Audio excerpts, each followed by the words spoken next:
नमस्कार। फुलेरा दूज, जो कि हिंदू कैलेंडर के सबसे सुंदर और पवित्र दिनों में से एक माना जाता है।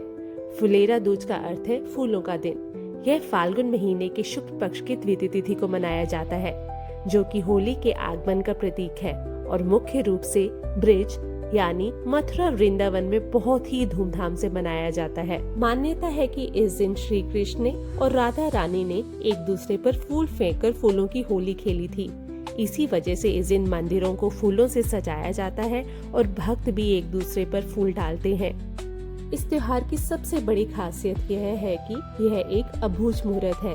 इसका मतलब है कि इस दिन का हर पल इतना शुभ है कि आपको कोई भी नया काम शुरू करने के लिए पंडित जी से मुहूर्त पूछने की जरूरत नहीं पड़ती। शादी, ब्याह, सगाई, नया घर खरीदना या नया बिजनेस शुरू करने के लिए यह साल का सबसे अच्छा दिन माना जाता है।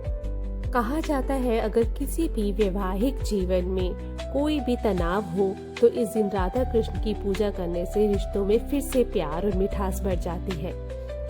आइए अब सुनते हैं फुलेरा दूज की पौराणिक कथा। कथा के अनुसार भगवान श्री कृष्ण अपने काम में बहुत व्यस्त थे, जिसके कारण वे लंबे समय तक राधा रानी से मिलने नहीं जा पाए। राधा जी ने उनसे ना मिल पाने के कारण बहुत दुखी रहने लगी। उनकी उदासी का असर गोकुल की प्रकृति पर भी पड़ा। फूल मुरझा गए और चारों तरफ उदासी छा गई। जब श्री कृष्ण को यह पता चला तो वे तुरंत राधा जी से मिलने पहुँचे। कृष्ण को देखते ही राधा जी खुश हो गईं और हर तरफ फिर से हरियाली छा गई। कृष्ण जी ने पास के एक पेड़ से फूल तोड़ा और मजाक में राधा जी पर फेंक दिया।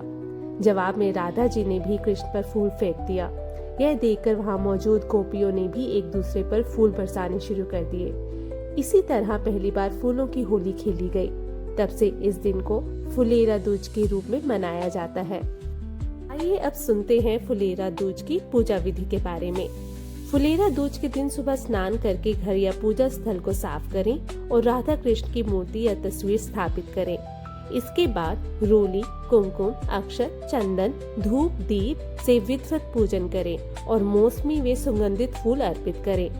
राधा कृष्ण को अबीर गुलाल लगाकर फूलों से होली खेलें और उन्हें फूलों से सजा दें। भोग में मौसमी फल, सफेद मिठाई, पंचामृत और मिश्री अर्पित करें।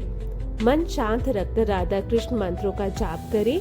शाम के समय दोबारा स्नान करके रंगीन कपड़े पहने, राधा रानी का श्रृंगार करें और आरती उतारें। इस दिन श्रृंगार की चीजें दान करना शुभ माना जाता है।